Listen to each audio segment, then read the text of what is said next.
Pression sur la direction du PS en espérant aussi être entendu par François Hollande pour l'organisation d'une primaire avant la présidentielle de 2017. Ils veulent aussi un tournant politique. Au Parti socialiste, les déçus de la politique de François Hollande ont bien l'intention de peser sur la présidentielle. Aujourd'hui, ils ont franchi un nouveau pas dans ce sens en lançant un appel unitaire à organiser une primaire pour choisir le candidat qui représentera la gauche en 2017. La démission de Christiane Taubira apparaît comme un argument de plus pour ces frondeurs qui veulent une politique plus à gauche. Réaction avec Justine Sago et Georges Pinol.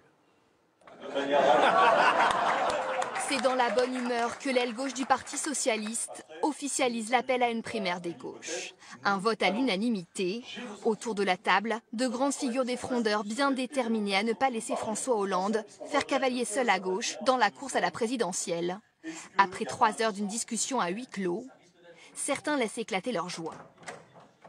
C'est une décision historique qui vient d'être prise aujourd'hui. 30% du Parti socialiste, vous vous rendez compte, se libère de François Hollande. Ils disent qu'il n'est pas le candidat naturel, il n'est pas le candidat sortant, parce que s'il se représente, il perdra. Et nous, on veut gagner en 2017. Une primaire à gauche est pour eux le seul moyen d'éviter un naufrage en 2017. Pourquoi les promesses d'hier n'ont pas été tenues et pourquoi celles d'aujourd'hui le seraient? Et ça, il faut y répondre. Parce que sinon, nous risquons, nous, la gauche, de ne pas être au deuxième tour et de laisser un boulevard à Mme Le Pen. Chauffé à blanc par le projet du gouvernement d'inscrire l'état d'urgence et la déchéance de nationalité dans la Constitution, les frondeurs défient François Hollande. Il y a 3 jours, la démission de Christiane Taubira accélère la machine. Mais l'ex-garde des Sceaux ne compte pas faire de l'ombre au chef de l'État. Une primaire prévue par les statuts du parti est considérée comme la dernière chance d'une gauche qui ne cesse de perdre du terrain. Il y a beaucoup de monde, oui. On voit que la gauche a été effacée dans plusieurs grandes régions et qu'elle pourrait l'être également à l'élection présidentielle. C'est peut-être la primaire citoyenne la seule façon pour la gauche d'espérer encore être au second tour de l'élection présidentielle. Pour l'heure, le PS laisse la porte ouverte au débat. Mais le chemin au sein d'un parti menacé par la scission risque d'être long. Les parlementaires frondeurs se sont réunis pour mettre au point une stratégie. Eux aussi s'opposent à la déchéance de nationalité. Bonjour Thierry Curtet, vous êtes en direct de l'Assemblée nationale. Ils sont une trentaine, où en sont-ils ? Eh bien, la réunion est en train de s'achever, Marie, et dans quelques instants, le porte-parole des frondeurs va annoncer qu'eux aussi lancent un appel pour une primaire à gauche. Il rappelle que la primaire est inscrite dans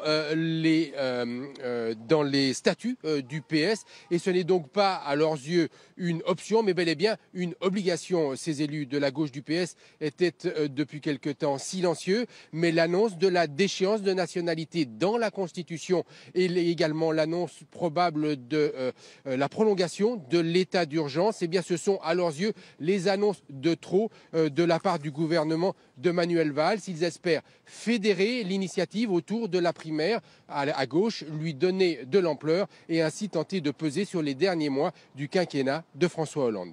Merci Thierry. Une primaire à gauche, Daniel Cohn-Bendit avait lancé l'idée il y a quelques semaines, idée rejetée par le Premier ministre Manuel Valls, un Premier ministre désavoué ce matin par l'aile gauche du Parti socialiste. Les frondeurs réunis à l'Assemblée nationale exigent la tenue d'un scrutin pour choisir leurs représentants à la présidentielle de 2017. Manifestement, François Hollande n'est plus un candidat si naturel. Valérie Nataf et Marc de Chevigny.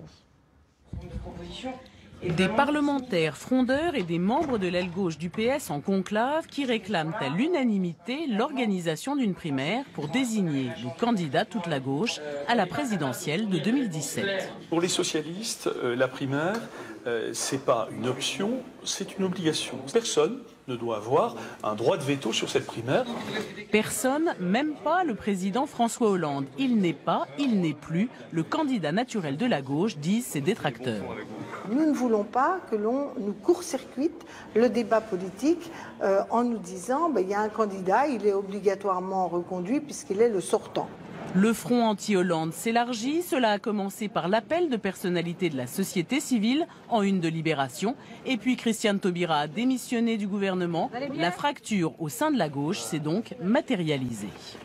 Maintenant, tous ceux qui sont à gauche, en fait, sont hors du gouvernement. Aujourd'hui, dans 60 villes de France, les opposants à la déchéance de nationalité et à la prolongation de l'état d'urgence se sont rassemblés. Des organisations de gauche qui critiquent la ligne du gouvernement. Ne touchez pas aux Voici donc le chef de l'État, peu à peu cerné par les appels à concourir dans une primaire. Cécile Duflot d'Europe Écologie Les Verts, les communistes et maintenant une partie du PS. Les proches de François Hollande affirment pourtant ne pas être inquiets de la multiplication de ces initiatives. Il faut dire que pour organiser une primaire à l'automne 2016, il ne reste pas beaucoup de temps.